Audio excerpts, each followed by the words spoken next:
Next, let's look at the wave shaping section of the Furthrrrr generator. There's 3 different stages to the wave shaper, each with its own control voltage input. The bottom one, Furthrrrr, has its own attenuator as well.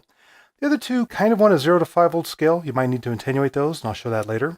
The wave shapers only affect the carrier oscillator, and you'll only hear their output when you're plugged into one of these final output jacks, the one with the red triangle. I've even turned off the modulation oscillator from the data display to make sure I don't distract you. Now, the wave shapers in the Furthrrrr generator are indeed based on the old Buchla complex oscillator, but they give you some different results than you might expect. There's different combinations that give you particular waves.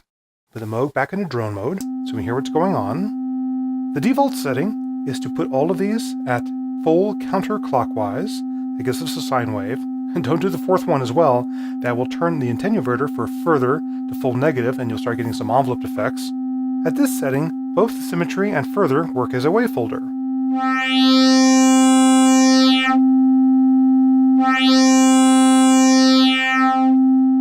And since I have an envelope already patched into Furthrrrr, let's go ahead and turn up its attenuverter.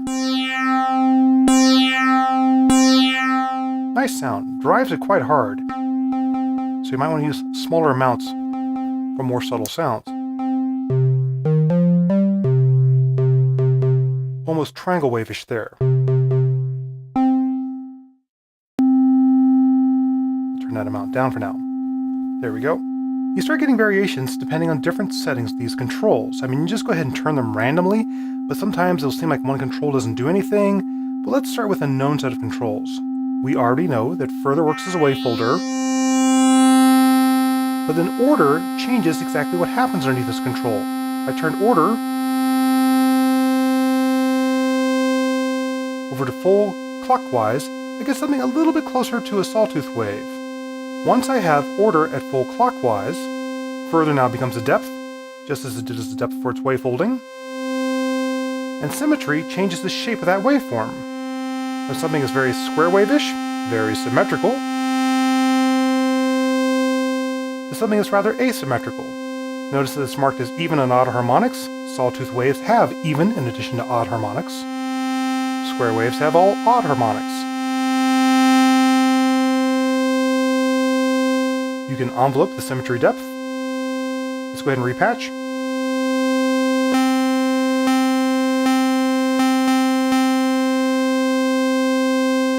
You could envelope order if you wanted to. Although sometimes it works better as an inverted envelope to go back to its lower setting.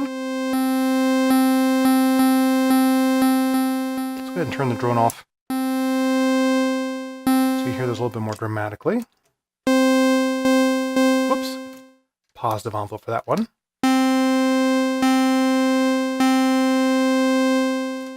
Or this is the time to remember that you also have an option on the mod bus, where the modulation oscillator frequency modulates the Furthrrrr control, and that you can turn the modulation oscillator down into the low range, where it's a low frequency oscillator. Turn on the Furthrrrr bus, play a note, turn down Furthrrrr to maybe in the middle of its range, increase the mood index, and I get pulse width modulation type effects.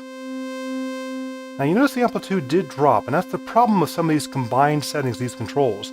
Sometimes they have or even quarter the overall amplitude, so you might need to give a boost later using something such as a channel of the levitate or the Fraptools 321 to boost in level.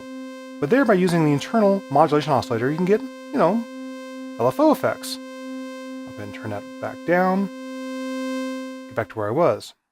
Now another trick is you can get an almost square wave-ish sound if you start with all the controls full counterclockwise, to start with our sine waves. I'll go ahead and drone again. Increase Symmetry, it has a huge amount of wavefolding gain, and then turn up the Furthrrrr control as well,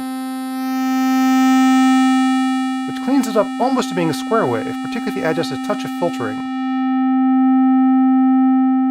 Add a little bit more filtering, and you start getting a triangle wave.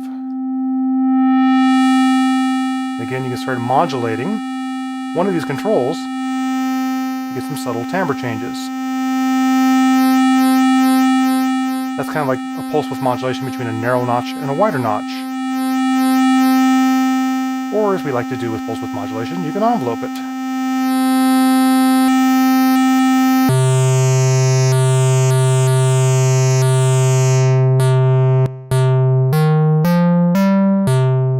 Go ahead and layer with another oscillator.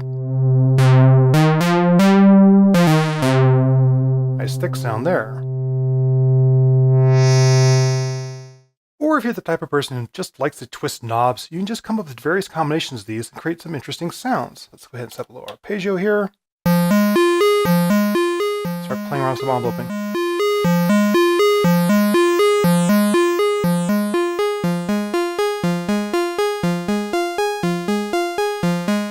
Go down an octave.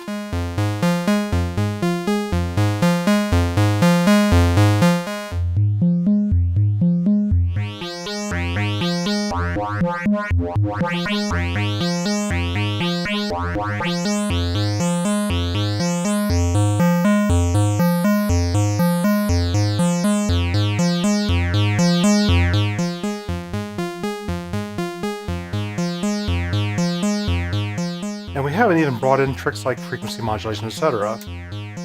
The high frequency here.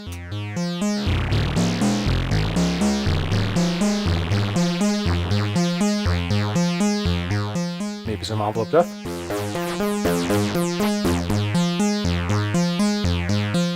So the flexibility of this Waveshaper section, although it may not be entirely intuitive to begin with, does give you a really wide range of sounds out of the Furthrrrr generator. And honestly, when I've been jamming with this generator, this is what's given me a lot of smiles.